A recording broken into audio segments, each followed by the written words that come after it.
Avatar movie जो सबसे ज्यादा ब्लॉकबस्टर हुई थी, उसके डायरेक्टर से पूछा गया कि आपको रेफरेंस कहां से मिला, तो उन्होंने बोला मैंने सनातन धर्म का रेफरेंस लिया है। मैंने देखा कि वहां पर कहा जाता है जो सबसे पावरफुल भगवान, जो सबसे मेन भगवान थे, श्री कृष्ण जी की मैं बात करूं, वो नील रंग के थे, इसलिए मैंने सबको नील रंग में प्रकट किया। वहां पर जब मैंने पता किया कि कृष्ण जी क्या थे, बोले वो एक अवतार थे, तो अवतार एक संस्कृत शब्द था, मैंने वहां से जाके अवतार शब्द को लिया। वहां पर जब मैंने देखा कि एक ऐसा वृक्ष है जो काफी वर्षों से और जो सबको जीवन प्रदान करता है, वहीं से जाके मैंने उस वृक्ष का निर्माण किया। वो खुद कह रहा है, हम लोग मानने को तैयार नहीं है। कुछ लोग बोलते हैं राम सेतु ब्रिज नहीं बनाए। नासा ने खुद ने जब सैटेलाइट के इमेज डाले और उसने बताया कि भैया एक ह्यूमन मेड ब्रिज है जो पानी के नीचे ढक गया है इंडिया से श्रीलंका के बीच में, और उसकी डेट सीधे निकल रही है रामायण की। ये क्या था? राम सेतु ब्रिज ही था। रामेश्वरम में जाएंगे, आज भी आपको ऐसा पत्थर मिलेगा जो पानी के ऊपर तैर रहा है। अब साइंटिस्ट लोग बोलेंगे अरे वोल्केनिक इरप्शन के बाद जो एक हैलो स्टोन बन जाएगा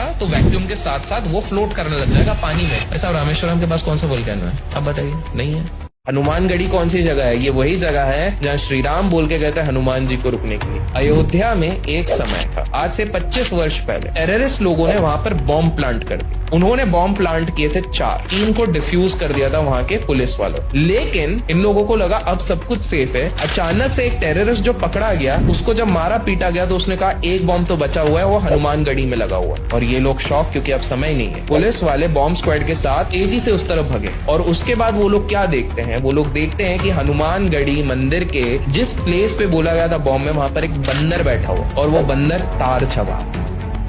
और उसके बाद वही सेम बंदर मंदिर के टॉप के कलश के पास जाके बैठ गया है। सबने नतमस्तक किया। पता है क्यों? क्योंकि जब जाके उन्होंने बॉम्ब पे नोटिस करा, 3 सेकंड का टाइमर बचा। हनुमानगढ़ी कौन सी जगह है? ये वही जगह है जहाँ श्री राम बोल के गए थे हनुमान जी को रुकने के लिए। तभी कहते हैं ना, पता नहीं किस रूप में नारायण गणपति दी को किस चीज का देवता बोलते हैं? बुद्धि।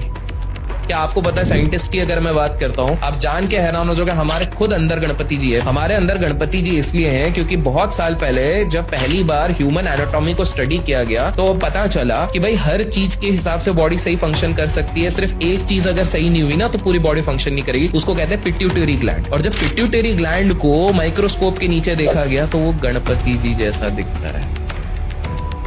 हमारी बुद्धि पिट्यूटरी ग्लैंड, भाई ग्रोथ हार्मोन भी वहां से हो रहा है। बच्चा बड़ा नहीं होगा, समझदार नहीं होगा। आप 20 साल की उम्र में बुढ़े हो जाओगे अगर ये चीज काम नहीं कर रही है।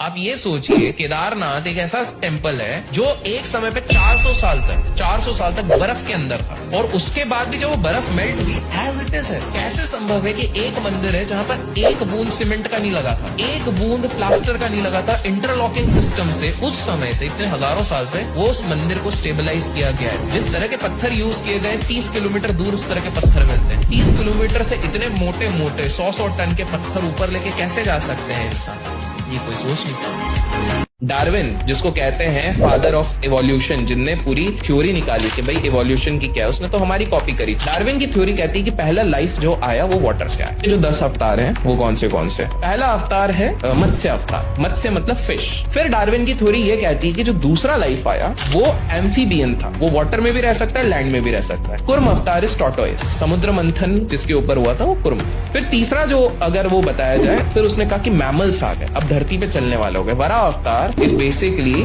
जो चल सकते हैं।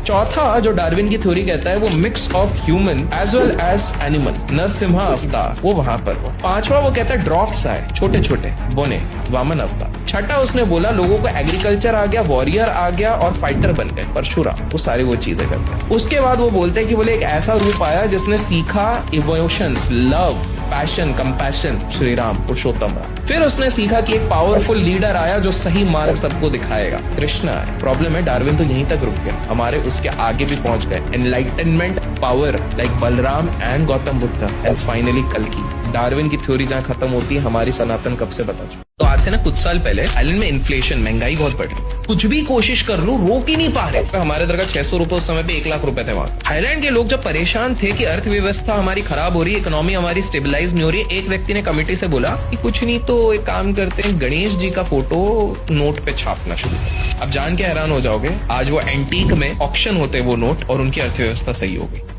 सोमनाथ एक ऐसा मंदिर है जिसको बाहर के लोगों ने इतने बार अटैक किया है। मोहम्मद गजनी ने किया है, फिर अलाउद्दीन खिलजी ने किया है, औरंगजेब ने किया हुआ है, बहुत डिस्ट्रॉय किया है। अब पता है लास्ट मुगल सम्राट जिसने डिस्ट्रॉय करने की कोशिश करी तो वहां पे गया, क्योंकि सोना बहुत था ना वहां। वो जान के हैरान हो गया कि वहां का शिवलिंग हवा में उड़ता है सोना।